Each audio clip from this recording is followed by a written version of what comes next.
अमरकांत जी की कहानी दोपहर का भोजन ये सिर्फ एक कहानी नहीं है, बल्कि एक ऐसा आईना है जो हमें सीधा एक परिवार के खाने की मेज पर ले जाता है। एक ऐसी मेज जहां हर निवाला प्यार, त्याग और एक बहुत गहरी खामोश हताशा की कहानी कहता है। तो चलिए साथ मिलकर इस बेहद मार्मिक कहानी की परतों को खोलते हैं। कहानी की शुरुआत बस इसी एक लाइन से होती है और ये लाइन आपको एक पल के लिए रोक देती है। सिद्धेश्वरी खाना बना चुकी है, चूल्हा बुझा दिया है और घुटनों में सिर देकर बस बैठी है। सोचिए जरा, ये सिर्फ एक पोस्चर नहीं है, ये एक आत्मा की थकान है। यहीं से हमें उसकी खामोशी और एक अनकहे इंतजार का पहला एहसास होना शुरू हो जाता है। तो चलिए इस सीन को थोड़ा और गहराई से समझते हैं। माहौल कैसा है? दोपहर की जलती हुई धूप, एक सूना सा घर और सिद्धेश्वरी जो अपने ही ख्यालों में खोई हुई है। ये अकेलापन, पता है, सिर्फ चार दीवारों का नहीं है, ये एक इमोशनल खालीपन है। और यही खालीपन आने वाले पलों के लिए स्टेज तैयार कर रहा है। और फिर हमारी नजर जाती है उसके बच्चे पर। यहीं पर गरीबी का सबसे, कह सकते हैं, सबसे क्रूर चेहरा सामने आता है। लेखक ने जो लिखा है वो सिर्फ शब्द नहीं है, वो उस घर में बसी भूख की एक जीती जागती तस्वीर है। और सिद्धेश्वरी का बार बार मक्खियों को उड़ाना, वो एक छोटा सा एक्शन है, पर उसमें एक माँ की बेबसी और उसकी कभी ना खत्म होने वाली ममता सब कुछ दिख जाता है। और फिर घर की खामोशी टूटती है। पहला सदस्य घर लौटता है, 21 साल का बड़ा बेटा रामचंद्र। उसका थका हुआ चेहरा, जूतों पर जमी धूल और घर आते ही चारपाई पर बेजान सा गिर पड़ना, ये सब सिर्फ जिस्म की थकावट नहीं है, ये उस मानसिक हार को दिखाता है जो दिन भर नौकरी की तलाश में भटकने के बाद होती है। और बस यहीं से सिद्धेश्वरी का एक तरह से कहें तो एक परफॉर्मेंस शुरू होता है। ये स्लाइड कहानी के बिल्कुल दिल में ले जाती है। एक तरफ है थाली की कड़वी नंगी सच्चाई और दूसरी तरफ है उस सच्चाई को छिपाने के लिए बोला गया तसल्ली देने वाला झूठ। हर एक झूठ अपने बेटे के मुरझाए चेहरे पर बस एक पल की राहत लाने की एक छोटी सी कोशिश है। यहां हमें पहली बार दिखता है कि त्याग सिर्फ मां ही नहीं कर रही, अब बेटा रामचंद्र भी इस खेल में शामिल हो जाता है। वो भूखा है, ये हम सब जानते हैं, लेकिन वो पेट भरा होने का नाटक करता है। और ये एक ऐसा दर्दनाक झूठ है जिसे उसकी मां को मानना पड़ता है, क्योंकि वो भी जानती है और बेटा भी जानता है कि दोनों सच जानते हैं। अब बारी है दूसरे बेटे मोहन की।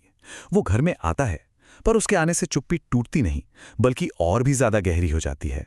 उसका उतरा हुआ चेहरा साफ साफ बता रहा है कि बाहर की दुनिया से वो भी अपनी हार साथ लेकर आया है। एक ऐसी हार जिसे वो शायद शब्दों में बता भी नहीं सकता। सिद्धेश्वरी फिर से उम्मीद की एक नई कहानी बुनती है। वो मोहन को बताती है कि कैसे उसका बड़ा भाई उसकी तारीफ कर रहा था।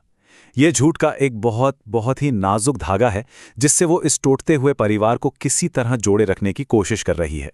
एक भाई की तारीफ दूसरे से करके वो उस घर का हौसला बनाए रखना चाहती है। अब देखिए, ये बहुत दिलचस्प है। मोहन का त्याग करने का तरीका अपने भाई से बिल्कुल अलग है। वो ये नहीं कहता कि मेरा पेट भर गया है, नहीं, वो खाने में ही नुक्स निकाल देता है। ये एक कड़वा झूठ है जो शायद उसकी खुद की फ्रस्ट्रेशन को भी दिखाता है, पर मकसद बिल्कुल वही है, घर में जो भी थोड़ा बहुत है उसे बचाना। और अब एंट्री होती है घर के मुखिया की, मुंशी चंद्रिका प्रसाद जी की। उम्र 45 पर दिखते 55 के हैं। उनका वो थका हुआ शरीर, वो उतरा हुआ चेहरा, ये सिर्फ बढ़ती उम्र की निशानी नहीं है, ये उन मुश्किलों का बोझ है जिसका राज हमें कहानी में बाद में पता चलता है। यहाँ सिद्धेश्वरी का अभिनय अपने चरम पर है।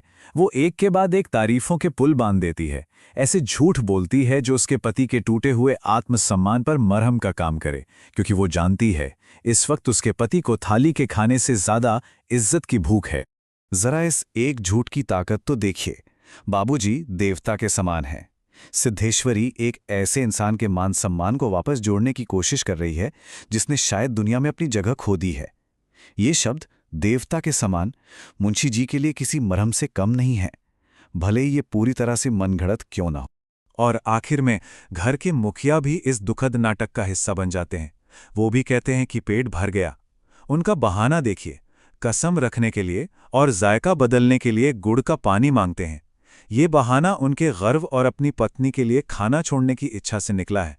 ये एक ही समय में दुखद भी है और थोड़ा हास्यास्पद भी। अब जब ये पूरा नाटक खत्म हो गया, जब घर के सारे मर्दों ने झूठ और निवालों से अपना पेट भर लिया, तो एक बहुत बड़ा सवाल खड़ा होता है, उस एक इंसान के लिए क्या बचा जिसने सबको परोसा था। अब हमारा ध्यान कहानी के उस मोड़ पर है जहां सिद्धेश्वरी का सामना असली हकीकत से होने वाला है। अब रसोई में सन्नाटा है, पति और बेटों की झूठी थालियां पड़ी हैं और उनके साथ अकेली सिद्धेश्वरी बैठी है। अब कोई नाटक नहीं बचा, कोई झूठ नहीं, सिर्फ वो है और वो हकीकत जो थाली में बची है। और ये है वो हकीकत, सिर्फ एक रोटी, और वो भी कैसी? मोटी, भद्दी, जली हुई। ये एक रोटी उस घर की गरीबी और सिद्धेश्वरी के त्याग का सबसे बड़ा सिंबल है। पूरे परिवार का पेट भरने के बाद उसके अपने हिस्से में बस यही आया था। पर क्या उसका त्याग यहीं खत्म हो जाता है? नहीं। अब देखिए उसका आखिरी और शायद सबसे गहरा प्यार भरा काम। अपने हिस्से की उस एक जली हुई रोटी को भी वो देखती है, फिर अपने सोए हुए बेटे प्रमोद को, और उस रोटी के 2 बराबर टुकड़े कर देती है। एक टुकड़ा वो अपने बेटे के लिए अलग रख देती है। यही तो है एक माँ का प्यार। और जैसे ही वो पहला निवाला अपने मुंह में रखती है, उसके सब्र का बांध टूट जाता है। दिन भर का वो नाटक, वो चिंता, वो भूख, सब कुछ आंसुओं में बह निकलता है। ये सिर्फ भूख के आंसू नहीं है, ये उसकी पूरी हालत, उसके पूरे जीवन के बोझ के आंसू हैं। खाने के बाद घर में एक अजीब सी खोखली शांति है।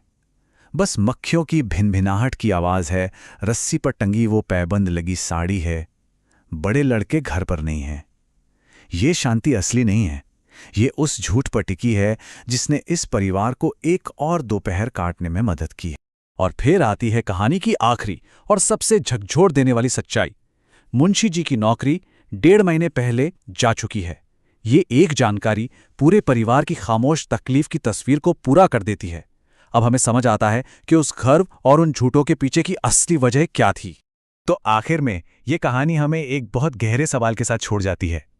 जब जिंदगी में कमी हो तो सबसे बड़ा पोषण क्या है? वो खाना जो हम खाते हैं, या वो कहानियां, वो झूठ जो हम एक दूसरे को निराशा की भूख से बचाने के लिए कहते हैं? सोचने वाली बात है।